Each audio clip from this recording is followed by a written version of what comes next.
ini juga total aset operasional neto.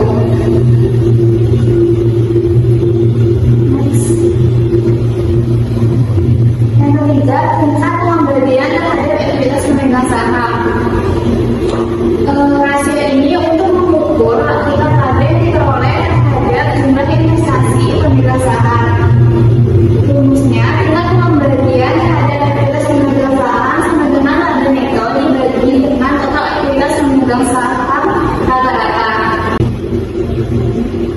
Yang ketiga, ada tingkat pembelian terhadap ekuitas pemegang saham. Untuk mengukur tingkat laba yang diperoleh terhadap jumlah investasi pemegang saham, biasa perhitungannya adalah sebagai berikut. Laba neto dikurangi dengan dividen saham preferan dibagi dengan ekuitas pemegang saham biasa rata-rata. Pemegang saham preferan memiliki klaim atas laba di atas pemegang saham biasa, sehingga dalam perhitungan tersebut dividen saham preferan akan dikurangi dengan gaji laba neto. Untuk laba bersaham biasa, untuk mengukur laba yang diperoleh oleh setiap lembar saham biasa, laba saham biasa merupakan informasi yang harus dilaporkan di dalam laporan laba rugi, sehingga laba bersaham seringkali muncul dalam berita-berita keuangan untuk publik bisa dihitung sebagai berikut. Laba neto dikurangi dengan dividen saham preferan dibagi dengan jumlah saham biasa yang beredar. Maka ketika saham biasa dan preferan beredar, dividen saham preferan dikurangkan dari laba neto untuk menentukan laba yang berkaitan dengan saham biasa. Untuk contohnya ada di tabel berikut ini. Selanjutnya ada rasio harga terhadap laba. Untuk mengukur rasio ini untuk mengukur prospek laba perusahaan di masa depan, seringkali rasio ini ditampilkan pada berita keuangan dan diperhitungkan sebagai berikut. Rasio harga saham biasa terhadap laba, harga pasar per lembar biasa dibagi dengan laba per saham biasa. Next. Kemudian ada dividen per saham.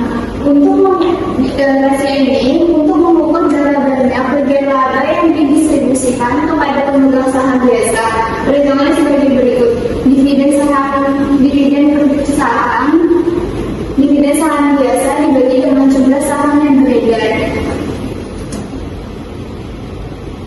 Yang terakhir ada dividen yield.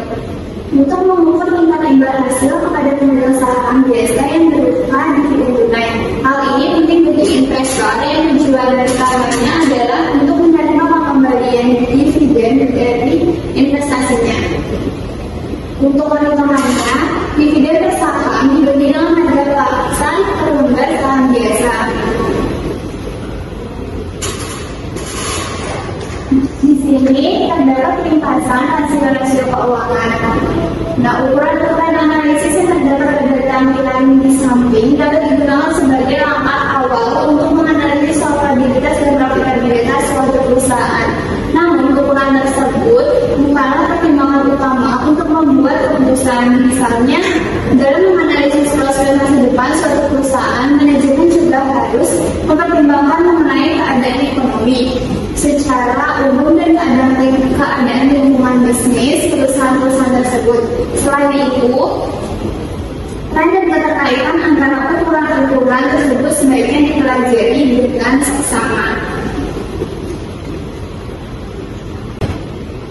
Selanjutnya ada laporan tahunan perusahaan. Laporan tahunan perusahaan terdiri atas laporan keuangan dan disampaikan atas laporan keuangan.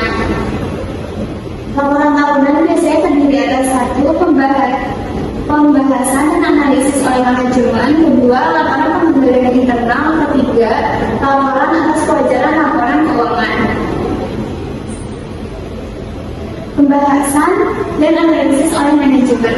Pembahasan dan analisis oleh manajemen atau manajemen discussion and analysis (MD&A) harus disertakan dengan laporan keuangan yang diajukan ke dalam otoritas jasa keuangan atau OJK yang berisi tentang analisis manajemen terhadap kegiatan operasional perusahaan saat ini dan rencana ke depan.